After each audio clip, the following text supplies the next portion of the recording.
Oh, oh, good evening. Welcome to the Halloween Special 2022 edition. As always, I'm your host, Rob Fitzgerald.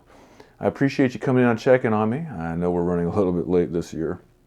As some of you may know, last year we got into a little bit of trouble with the agency that shall not be named. They did not care for the last Halloween special, and we had to take it down for legal reasons, of course. So this year we've really kind of racked our brains on trying to figure out something that won't offend said agency. And I think we have a solution. So this evening I'm going to read to you a story that's kind of been resonating with me this past year. I identify with many elements of it. I figured I'd share it with you. It's a children's story, so please bear with the simplicity of it.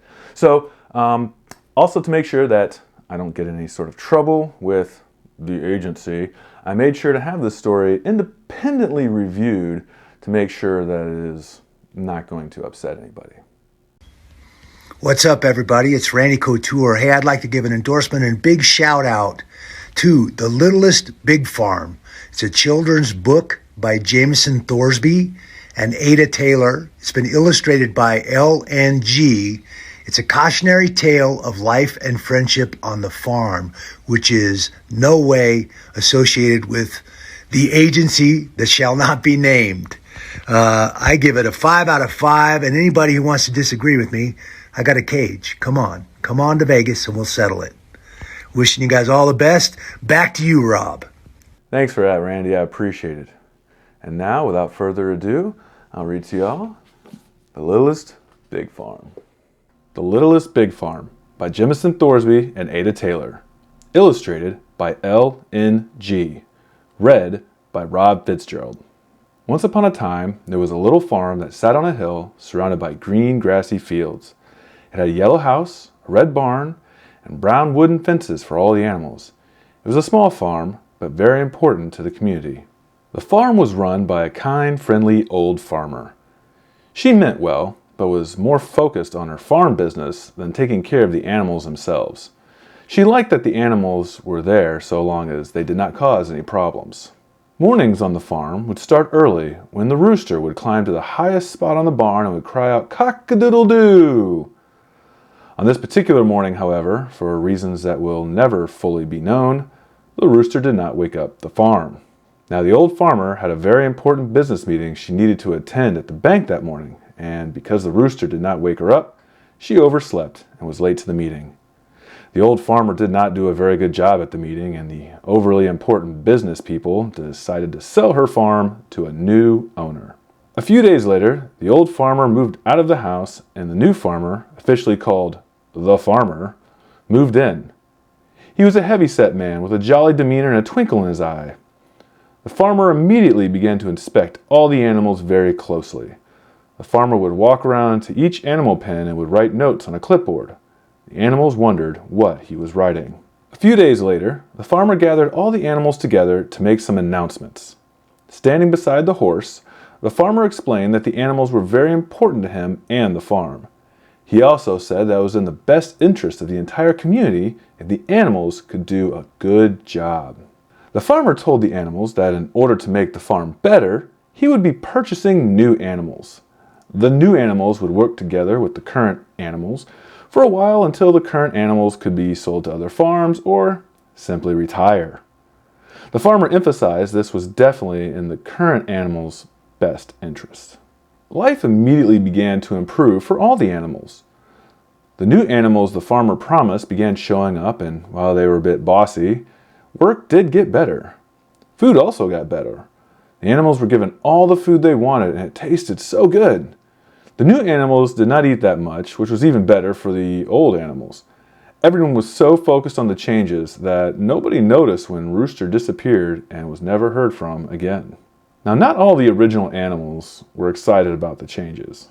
The goat felt nervous about the way things were going, but was not sure why he felt that way.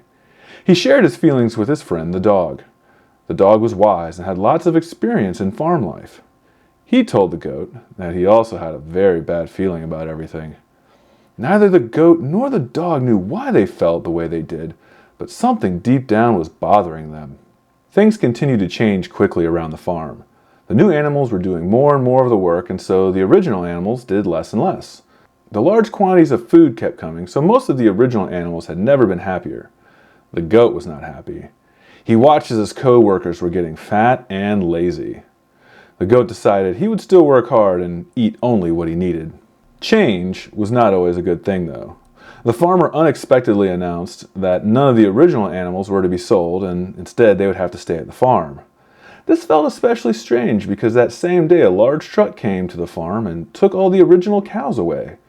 This was surprising because it seemed the opposite of what the farmer had said, and because the original cows had been around the longest, essentially running the farm before the farmer had come along. The goat wondered where the cows went if they were not sold to another farm. That night, the dog snuck out of the house to see the goat. The dog was very scared because he knew where the original cows were sent, because he had heard the farmer say it. The butcher. Suddenly it all made sense to the goat. The original animals were being fattened up to be somebody else's food. The goat decided he needed to warn them. The next morning, the goat moved to tell the original animals what he learned. He tried to warn the original pigs, but they loved eating and being lazy, so they had never been happier. They felt like the farmer understood them and, as a kindred spirit, would never eat them. The original sheep were worse than the pigs. The sheep did not think that all these changes applied to them. They thought all they had to do was eat grass and grow wool, and nothing bad could ever happen to them. The goat visited the original chickens last. The chickens clucked at the goat's warning. They believed what the farmer really wanted was the new and original animals working together, because at their best, the farm could be the most productive it had ever been. The chickens did not know where the original cows went, but was certain it was for the best. The goat stood alone and felt confused. The farmer's plan was so obvious and his actions so clear, but the other original animals, for whatever reason, did not want to see it. As the goat looked around the farm, he saw the new animals working hard, the original animals eating, and the dog sitting outside the front door of the house. At that moment, the goat knew he had to escape. The goat started making his way towards the outer fence, trying to look casual about it. Meanwhile, the horse, loyal to the farmer to a fault, had heard the other animals talking about what the goat had said. The horse went to get the farmer. There was a lot of open grass between where the animals were and the fence. The much faster horse, with the farmer riding him, caught up to the goat easily. The farmer said he knew what the goat had been saying to the other animals, and he was hurt because he was such a good the farmer, because the original animals were so happy, and now he was making changes. The farmer also said he could not allow the goat to cause a panic because that would hurt the farm productivity. To keep the goat away from the other animals, the farmer put the goat in a separate pen, isolated from the rest of the farm. The goat was scared and a little sad. Nobody came to visit him in the pen, not even his friend the dog. The goat did not know if everyone was mad at him or if the horse and the farmer were keeping them away. The goat thought about his time on the farm, almost his entire life, and wondered what would become of it once everyone he knew was eaten. Oh, he felt despair. Maybe he should be like his co-workers and just eat the food, not do the work, and accept his fate they all shared. But what a terrible end. No, the goat would try to escape again, and this time he would make it, although he still didn't know how he would get away from the much larger, faster horse. The next night there was a big storm. The clouds were dark, the rain was heavy, and the lightning flashed. As the dirt in the goat's pen turned to mud, he noticed that the fence post started leaning over a little bit. The goat realized that the fence post was very loose in the mud, so he hit it with his head again and again until it was leaning far enough over for him to jump across. The goat glanced around but could not see very far in the storm. Was the horse or the farmer out there somewhere? The goat jumped the pen fence and ran as fast as he could towards the farm's outer fence. Goats can jump pretty high, so he knew if he made it to the fence, he could escape. Suddenly, the goat caught motion out of the corner of his eye. The horse was racing straight at him, and he was very close. The goat closed his eyes, expecting to get trampled, when he heard the horse neigh and a very loud thump. Opening his eyes, the goat saw the horse laying on the ground and not moving. A few steps away, the goat saw the dog struggling to stand up. It took a moment for the goat to realize that the dog had darted underneath the horse, tripping him and causing him to fall. The goat moved quickly to the dog, who was pretty hurt. He had just been kicked by a horse, after all. The dog wheezed for the goat to escape, to be free, not be eaten. The goat looked from the dog to the fence and considered his options. If he escaped, he would live, but what would happen to his friend the dog? At that moment, the goat made his choice. A year had passed on the farm. The new animals, now the only animals, continued their work just like the original animals had done, and overall the farm's productivity remained the same. The horse would watch the animals work from his stall, but could not join them in their work because of his injuries he got the night of the big storm. The horse had been lame ever since. The farmer was very happy with his farm. The new animals he had brought to the farm did exactly what he wanted, and he liked that very much. The original animals had served their purpose well, and the farmer had grown even fatter and jollier than he had ever been before. The only concern the farmer had now was about the horse and how soon it would be until a replacement could be found. The goat and the dog may have been surprised that nobody on the farm ever spoke about them after the night of the storm. The reality was they did not care. That night the goat had dug under the fence rather than jumping over it, so he could help his injured friend escape with him. It had taken a long time, and so there was more of a risk, but thankfully the loud, dark storm had kept them hidden.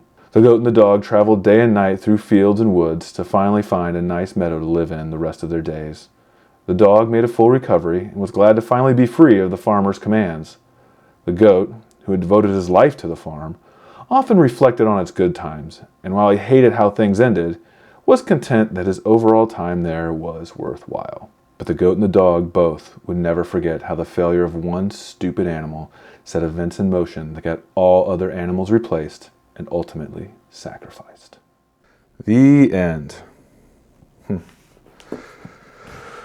Well, I think all of us in some way can identify with the situation involving the goat and the things going on the Littlest Big Farm. But certainly that's for each one of us to decide independently, and not at all a message that I am trying to convey to you, because that would be petty and dumb. Anyway, that's all the time we have this year. Next year, we will be back. We will be better than ever, and we will actually probably make an actual movie this time.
It was just a book.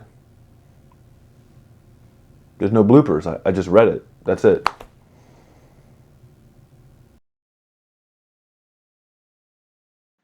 Dun dun dun.